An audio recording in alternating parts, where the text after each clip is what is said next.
ಎಲ್ಲ ನಮ್ಮ ಸೌಜನ್ಯ ಪರ ಹೋರಾಟಗಾರರಿಗೆ ನಮಸ್ತೆ. ಎಲ್ಲರಿಗೂ ಗೊತ್ತಿರುವ ವಿಷಯನೇ, ಈ ಧರ್ಮಸ್ಥಳ ಗ್ರಾಮದಲ್ಲಿ ಊತಾಕಿರುವಂಥ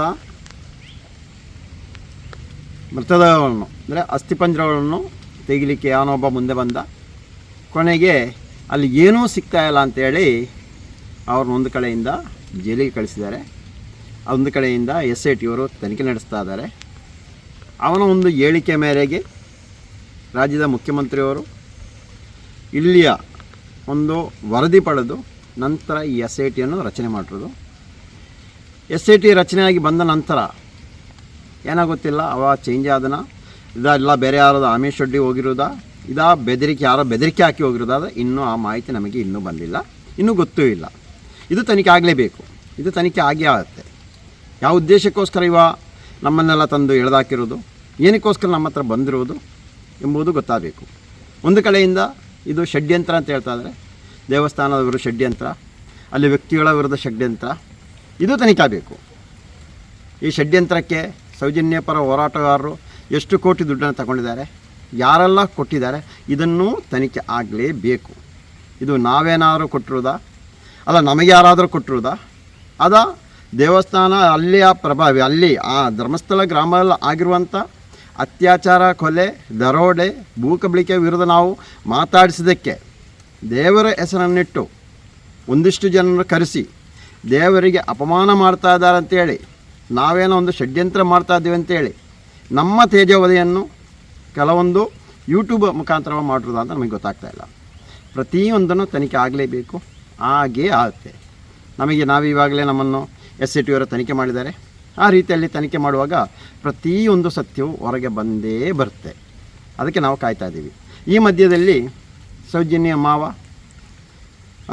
ಏನು ಧರ್ಮಸ್ಥಳ ಗ್ರಾಮದ ನೇತ್ರಾವತಿ ನದಿಯ ಪಕ್ಕದಲ್ಲಿರುವಂಥ ಬಂಗ್ಲಗುಡ್ಡೆ, ಈ ಒಂದು ಗುಡ್ಡೆಗೆ ಮಾಜರಿಗೆ ಕರ್ಕೊಂಡು ಹೋಗೋ ದಾರಿಯಲ್ಲಿ ಫಸ್ಟಿಗೆ ಮೇಲಾಧಿಕಾರಿಯವರಿಗೆ ಒಂದು 2 ಬುರುಡೆ ಮತ್ತು ಅದರ ಅಸ್ಥಿಪಂಜರವನ್ನು ತೋರಿಸ್ತಾರೆ. 2ನೇ ಸಾರಿ ಕರ್ಕೊಂಡು ಹೋದರು. ಆವಾಗ ಬರುವಾಗ ಅಲ್ಲಿಂದ ತಿರ್ಗಾ ರಿಟರ್ನ್ ಏನೋ SIT ಕಚೇರಿ ಕಡೆ ಬರುವಾಗ ತಿರ್ಗಾ ಒಂದು 5-6 ಅಸ್ಥಿಪಂಜರ ಬಿದ್ದೂರನ್ನು ತೋರಿಸಿದ್ದಾರೆ. ಇವಾಗ ನಮ್ಮ ಪ್ರಶ್ನೆ, ಇವಾಗ ಅಸ್ಥಿಪಂಜರ ಇಲ್ಲ ಅಂತ ಹೇಳ್ತಾ ಇದ್ರಲ್ಲ, ಇವಾಗ ಮೇಲೇ ಕಾಣಿಸ್ತಾ ಇದೆ, ಭೂಮಿ ಒಳಗಿರುವಂಥದ್ದಲ್ಲ, ಮೇಲೇ ತೋರಿಸ್ತಾ ಇದೆ, ಇಲ್ಲಿದೆ ಅಂತ. ಇದು ತೋರಿಸ್ತಾ ಇರೋದಲ್ಲ ಸ್ವಾಮಿ, ಆ ಅಣ್ಣಪ್ಪ ಸ್ವಾಮಿ, ಮಂಜುನಾಥ ಸ್ವಾಮಿ ಶಕ್ತಿ ಅಂತ ಹೇಳ್ಬೋದು, ಬೇರೆ ಏನಲ್ಲ. ಅವರೇ ತೋರಿಸ್ತಾ ಇರೋದನ್ನಲ್ಲ. ಯಾವುದೋ ಒಂದು ಬುರುಡೆ ತಗೊಂಡಿದ್ದೀವಿ ಅಂತ ಹೇಳ್ತಾ ಇದ್ದಾರೆ, ತರಿಸ್ತೀವಿ ಅಂತ ಹೇಳ್ತಾ ಇದ್ದಾರೆ. ಇದೆಲ್ಲ ತಂದಿರೋದು ಎಲ್ಲ ಮೇಲೆ ಕೂಡ ಭಗವಂತನೇ ಮಾಡಿಸಿರೋದು, ಯಾರು ಬೇಕಂತ ಮಾಡಿರೋದು ಅಲ್ಲ. ಇವಾಗ ನಾವು ಕೇಳ್ತಾ ಇರೋದು, ನನ್ನದೊಂದು ಪ್ರಶ್ನೆ ಅಂದರೆ, ಆ ಗುಡ್ಡ ಅಂದರೆ ತುಂಬ ಹೈಟ್ ಇದೆ, ಎತ್ತರಕ್ಕೆ ಹತ್ತಿ ಹೋಗಬೇಕು. ಆ ಗುಡ್ಡದ ಮೇಲೆ ಹೋಗಿ, ಆ ಬೆಟ್ಟದ ಮೇಲೆ ಹೋಗಿ ಆತ್ಮಹತ್ಯೆ ಮಾಡುವಂಥ ವಿಷಯ ಏನಿದೆ? ಇಲ್ಲ ಆತ್ಮಹತ್ಯೆ ಮಾಡುವವರು ನಾನು ಇದರ ಮೇಲೇ ಹೋಗಿ ಆತ್ಮಹತ್ಯೆ ಮಾಡಬೇಕಂತಾನೆ ಇದೆಯಾ? ಇಲ್ಲ ಆತ್ಮಹತ್ಯೆ ಮಾಡಲಿಕ್ಕೋಸ್ಕರ ಅಲ್ಲಿ ಹೋಗ್ಬೋದು, ನಿಮಗೆ ಶಾಂತಿ ಸಿಗುತ್ತೆ, ಇಲ್ಲಿ ಬಂದು ಆತ್ಮಹತ್ಯೆ ಮಾಡಿದರೆ ನಿಮ್ಮ ಆತ್ಮ ಸ್ವರ್ಗಕ್ಕೆ ಹೋಗ್ತಾ ಅಂತ ಏನಾದ್ರು ಬೋರ್ಡ್ ಹಾಕಿದ್ದಾರೆ ಅಲ್ಲಿ? 3ನೇ ಪ್ರಶ್ನೆ ಅಂತ ಹೇಳಿದರೆ, ಸರಿ ಇವಾಗ ಅವ ಬಂದಿರೋದು ಯಾರು? ಆ ಭೀಮಾ ಅಂತೇಳಿ ಯಾರೊಬ್ಬ ಬಂದ, ನಮಗೇನೋ ಕೊಲೆ ಮಾಡಿ ಕೊಡ್ತಾ ಇದ್ದ, ಇಲ್ಲ ಅತ್ಯಾಚಾರ ಮಾಡಿ ಯಾರೋ ಕೊಡ್ತಾ ಇದ್ರು, ಅದನ್ನು ತಂದು ನಾನು ಹೂತಾಕ್ತಾ ಇದ್ದೇನೆ ಅಂತ ಒಂದು ಹೇಳಿಕೆಯನ್ನು ಹೇಳಿದ್ದಾರೆ. ಕೆಲವೊಂದು ವಿಡಿಯೋಲಿ ಬರ್ತಾಯಿದೆ. ನಾನು ಕೇಳ್ತಾ ಇರೋದು, ಆ ಥರ ಏನಾದರೂ ಇವರಿಗೆ ಏನಾದರೂ ಕೊಲೆ ಮಾಡಿ ಕೊಟ್ಟಿದ್ದಾರೆ, ಅದನ್ನು ಇಷ್ಟು ತುಂಬ ಹೈಟ್ ಮೇಲೆ ತಗೊಂಡೋಗಿ ಹಾಕ್ಬೇಕಂತ ಏನು ಹೇಳ್ತಾ ಇದ್ರಾ?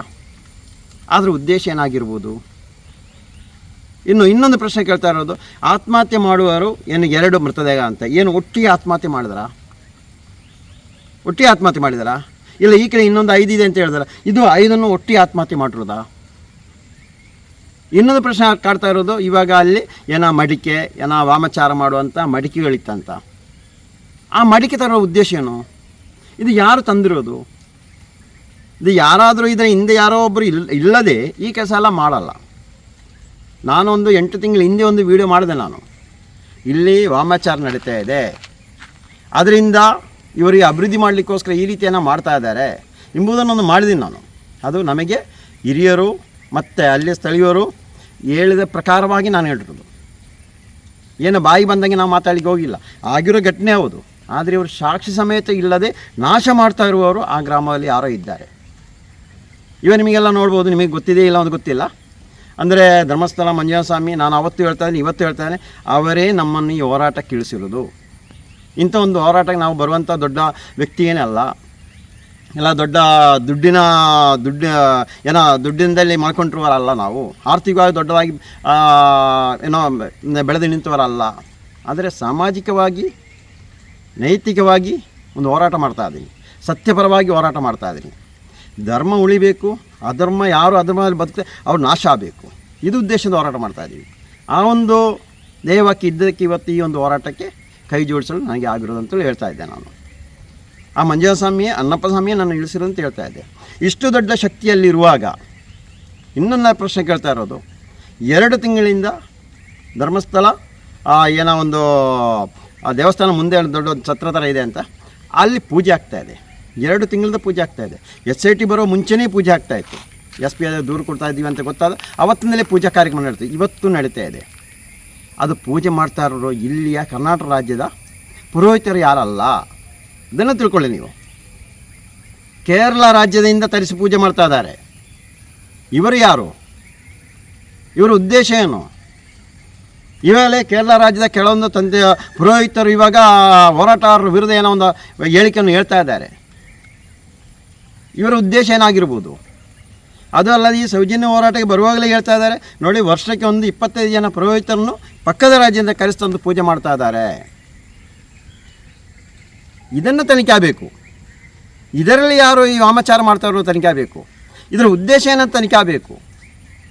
ನಾವು ಮಾಧ್ಯಮದಲ್ಲೆಲ್ಲ ನೋಡ್ತಾ ಇದ್ದೇವೆ, ಅಲ್ಲಿ ಬಲಿದಾನ ಕೊಟ್ಟಿದ್ದೇವೆ, ಇಲ್ಲಿ ಏನೋ ಬಲಿದಾನ ಕೊಡ್ತಾ ಇದ್ದೀವಿ, ಭೂಮಿಯೊಳಗೆ ಏನೋ ನಿಧಿ ಇದೆ ತಗೊಳ್ಳಿಕ್ಕೆ ಬಲಿದಾನ ಕೊಡ್ತಾ ಇದ್ವಿ.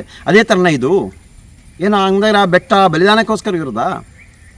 ಇನ್ನೊಂದು ಆ ಬೆಟ್ಟದ ಮೇಲೆ ಒಂದು ಇದಿದೆ ಅಂತ, ಯಾವುದೋ ಫೌಂಡೇಶನ್ ಇದೆ ಅಂತ. ಹಂಗಾರೆ ಆ ಫೌಂಡೇಶನ್ ಏನಕ್ಕೋಸ್ಕರ ಇರೋದು? ಇದು ಪ್ರತಿಯೊಂದನ್ನು ತನಿಖೆ ಆಗಲೇಬೇಕು. ಇದೊಂದಲ್ಲ, ಈ ಒಂದು ಹೋರಾಟ, ಈ ಒಂದು ತನಿಖೆ ಎಲ್ಲೋಗಿ ನಿಲ್ತದೆ ಅಂತ ಯಾರಿಗೂ ಹೇಳಲಿಕ್ಕೆ ಆಗ್ತಾಯಿಲ್ಲ. ಆ ಒಂದು ದಾರಿಯಲ್ಲಿ ಹೋಗ್ತಾ ಇದೆ. ನಾವು ಇವತ್ತೊಂದು ನೆನೆಸಿದೆ, ಅದು ನಾಳೆ ಒಂದಾಗ್ತಾ ಇದೆ. ಇದು ಯಾರು ಎಣಿಸಿದ್ರಲ್ಲ, ಈ ರೀತಿಯಲ್ಲಿ ಆಗ್ತಾಯಿದೆ, ಈ ರೀತಿಯಲ್ಲಿ ಬರ್ತಾ ಇದೀವಿ ಅಂತ. ಆ ಶಕ್ತಿಯೇ ಏನೋ ಧರ್ಮಸ್ಥಳ ಮಂಜುನಾಥ ಶಕ್ತಿ, ಅಣ್ಣಪ್ಪನ ಶಕ್ತಿ ಇದೆ, ಅದೇ ಇದು ತಂದಾಗ್ತಾ ಇರೋದು. ಸತ್ಯ ಸಾಯಲ್ಲ, ಸತ್ಯ ಇವತ್ತಾಳ ನಾಳೆ ಹೊರಗೆ ಬಂದೇ ಬರುತ್ತೆ. ಒಂದಿಷ್ಟು ದಿನ ನಮಗೆ ಒಂದಿಷ್ಟು ಅಂದರೆ ಮಾನಸಿಕವಾಗಿ ತೊಂದರೆ ಕೊಡೋ ರೀತಿಯಲ್ಲಿ ನೋಡ್ರಿ, ಆದರೆ ಯಾವುದೇ ರೀತಿಯಲ್ಲಿ ನಮಗೆ ಮಾನಸಿಕವಾಗಿ SIT ಇರೋ ತೊಂದರೆಯನ್ನು ಕೊಟ್ಟಿಲ್ಲ. ನಾವು ಹೇಳಿದ್ವಲ್ಲ, ಒಳ್ಳೆ ರೀತಿಯಲ್ಲಿ ತನಿಖೆ ಮಾಡ್ತಾ ಇದ್ದಾರೆ. ಅವರಿಗೆ ನಾವು ತಪ್ಪಿದ್ದರೆ, ಏನಾದರೂ ಕಾನೂನು ಅರಿವಿಲ್ಲದೆ ಏನಾಗಿದ್ದರೆ ಅದನ್ನೇ ಹೇಳ್ತಾ ಇದ್ದೀವಿ ನಾವು. ಅದರೊತ್ತು ಬೇಕಂತ ಇಲ್ಲಾರೆ ದೇವಸ್ಥಾನ ತೇಜೋದೆ ಮಾಡಲಿಕ್ಕೆ, ಇನ್ನೊಂದು ವ್ಯಕ್ತಿ ತೇಜೋದೆ ಮಾಡಲಿಕ್ಕೆ ನಾವು ಯಾವುದೇ ಕೆಲಸವನ್ನು ಹಿಂದಿನ ತನಕ ಮಾಡಿಲ್ಲ. ಯಾರಿಲ್ಲ ₹1 ನಾವು ಈಸ್ಕೊಂಡಿಲ್ಲ. ಅದು ಮಾತ್ರ ನಿಮಗೆಲ್ಲರಿಗೂ ನಾವು ಹೇಳ್ತೀವಿ. ಸತ್ಯ ಹೊರಗೆ ಬರಲಿ. ಏನು ಆ ಧರ್ಮಸ್ಥಳ ಗ್ರಾಮದಲ್ಲಾಗಿರುವಂಥ ಅತ್ಯಾಚಾರ, ಕೊಲೆ, ದರೋಡೆ, ಭೂ ಕಬಳಿಕೆ, ಅದು ಸತ್ಯ, ಅದನ್ನು ಜನರಿಗೆ ಸತ್ಯವನ್ನು ಹೊರಗೆ ತಿಳಿಸೋ ಕೆಲಸವನ್ನು ಎಲ್ಲರೂ ಮಾಡಲಿ ಅಂತ ಈ ಮೂಲಕ ಎಲ್ಲರಲ್ಲೂ ವಿನಂತಿಸಿಕೊಳ್ತಾ ಇದ್ದೀವಿ. ಕ್ಷಣ ಕ್ಷಣದ ಸುದ್ದಿಗಳಿಗಾಗಿ ಫ್ರೀಡಂ ಟಿವಿ ಸಬ್ಸ್ಕ್ರೈಬ್ ಮಾಡಿ, ಲೈಕ್ ಮಾಡಿ ಹಾಗೂ ಫಾಲೋ ಮಾಡಿ. ಹೊಸ ಸುದ್ದಿಗಳ ನೋಟಿಫಿಕೇಶನ್ಗಾಗಿ ಬೆಲ್ ಐಕಾನ್ ಮೇಲೆ ಕ್ಲಿಕ್ ಮಾಡಿ.